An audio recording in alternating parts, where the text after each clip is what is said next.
raw ang pagbaba nila ng singil kung todo bukas pa rin ang appliance sa mga customer ngayong summer. Marami po sa mga appliances natin work doubly hard kapag warm yung weather conditions.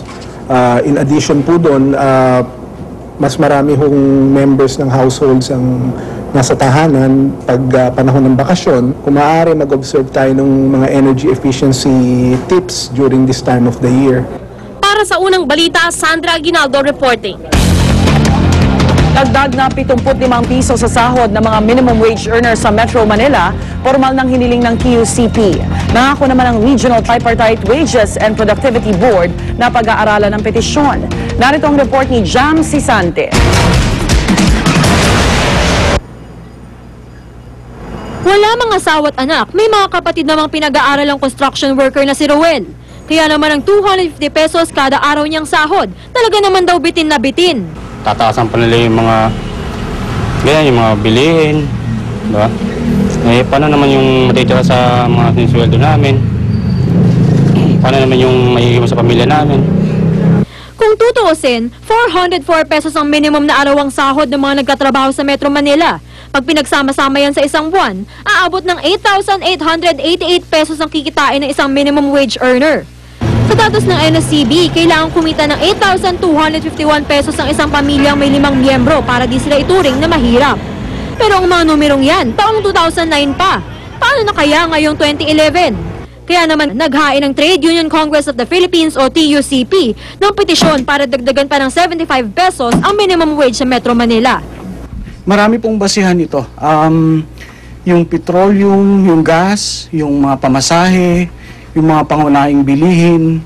Ito po kasi ay lahat-lahat malaki o mabigat yung epekto nito sa mga manggagawa. Pero pag-aaralan pa raw ng Regional Tripartite Wages and Productivity Board kung hindi labag sa one-year rule ang paghain ng petisyon ng TUCP. Nitong nakaraang Hulyo kasi huling dinagdagan ng pasahod ng 22 pesos. The board will have to study the merits of the petition. So if there are merits, then consultations will be conducted. Panawagan naman ang Pawis Party List. Isa na sa Kamara ang 125 pesos across the board legislated wage increase.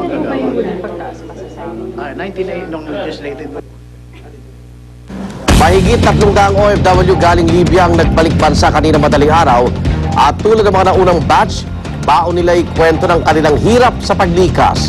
Narito ang report ni Rauna Crisostomo. Nanginginig pa ang boses ni Mang Maximo Blanco ng ikwento ang dinala sa Libya. Pinasok kasi ang kanilang kampo ng mga armadong grupo na kontra kay Muammar Gaddafi.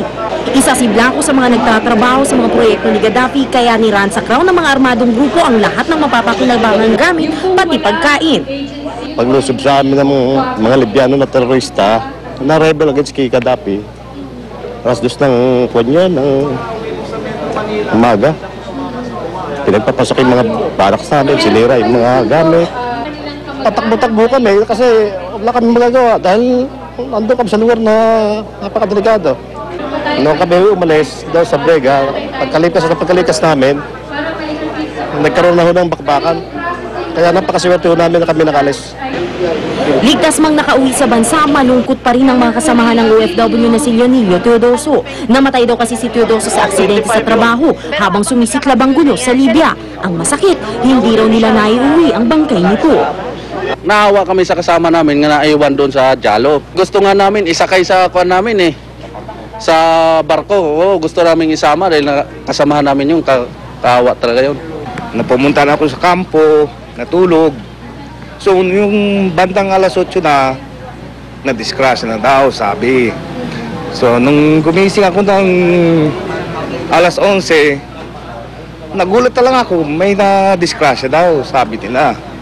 Patay na daw nga si Teodoso.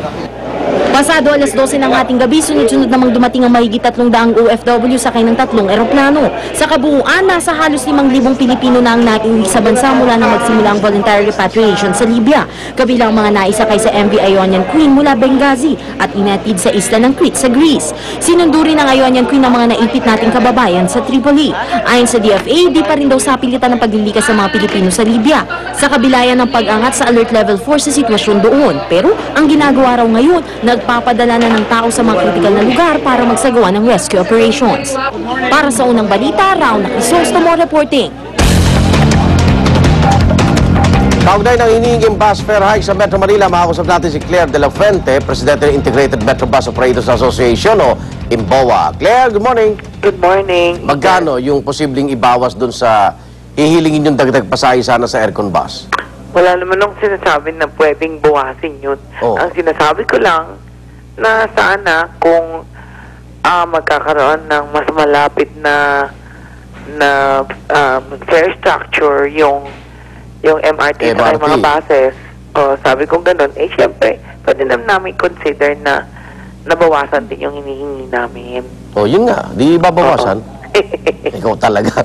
Magkano nga ibabawas para pumantay lang sa MRT, LRT? Depende din kung ano ibibigay nila. Diba? Like for example, sabi ko, alam ko naman, pwedeng kasi 17 yung hinihingi namin sa aircon. Siyempre, kung hihingi naman kami ng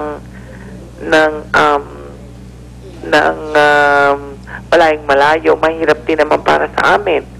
So, mas maganda rin kung ibibigay ng gobyerno yung hinihiling ng MRT, kahit pa paano magbigay para makapagbigay kami. Hindi ko masasabi sa'yo kung gaano kalaki. Yung ordinary bus ba damay dito, Claire? Siyempre, damay. Damay din sila. Kaya lang napansin nyo lang, para maganda yung balanse ng pasahero, punong-puno yung itaas, walang laman yung baba. Kasi nagkakaroon nga ng distortion. Di ba? Siyempre kung lahat naman dapat pakinabangan, dapat pantay-pantay. Hindi naman magkaroon ng kahit pa paano, level playing field. Pero ang problema, kaya sila nag-MRT, iwas traffic. Actually, kapag tinaas mo yan, hindi naman sila mag-MRT eh. So magbubus na sila sa baba. Oo, ganun naman yun eh. Actually, it's more on the yung economics ang problema eh. Okay. Salamat sa oras, salamat sa gising, Claire. Thank you. Claire De La Fuente, Presidente ng IMBOA.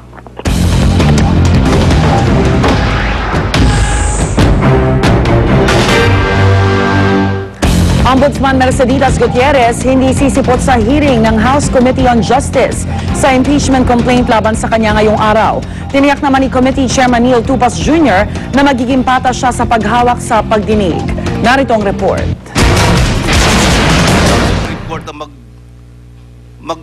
Ipagpapatuloy ng House Justice Committee ang pagdinig sa impeachment complaint laban kay Ombudsman Merceditas Gutierrez ngayong araw. Pero wala pa rin balak si Gutierrez na sumipot sa hearing. Gayunman, nakahanda na raw siya sa anumang magiging resulta ng botohan. Pagbubotohan kung may probable cause ang dalawang reklamong impeachment laban kay Gutierrez. Alam ko na, more or less, kung ano yung kanilang, kung ano mangyayari. At sa tingin nila, di ba sinasabi nila na may numero sila, ako naman ay nagdadasal na sana magkaroon ng himala at ako ang manalo. Muli rin niyang hinamon si Committee Chairman Congressman Neil Tupas Jr. na mag-inhibit sa pagdinig. Pero sagot ni Tupas, hindi siya mag-inhibit. Kasabay nito, tiniyak niyang mananatili siyang patas sa paghawak sa hearing. Kasunod na rin niya ng inaasahang block voting ng Liberal Party pabor sa impeachment. Membro ng LP, si Tupas. The party has taken an official stand. I assure the public that the party stand will not in any way affect my impartiality. Noong isang linggo, nagdesisyon ng House Justice Committee na may sufficient grounds ang dalawang impeachment complaint. Ilan sa mga basehan ng dalawang reklamo ay ang hindi raw pag-aksyon ni Gutierrez sa ilang kaso. Tulad ng naunsyaming NBN-ZTE deal, ang 1 milyong pisong hapunan ng Presidential Party sa Lesirk sa New York noong 2009, fertilizer fund scam, Euro Generals controversy at Mega Pacific deal. Para sa unang balita, Oscar Oida, reporting.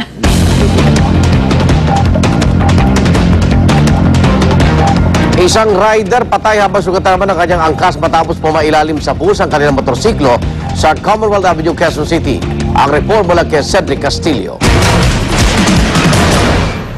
Hindi pa man pumapatak ang rush hour, usad pagong na ang mga sasakyan sa northbound lane ng Commonwealth Avenue sa Quezon City bandang alas 3 ng hapon kahapon. Ang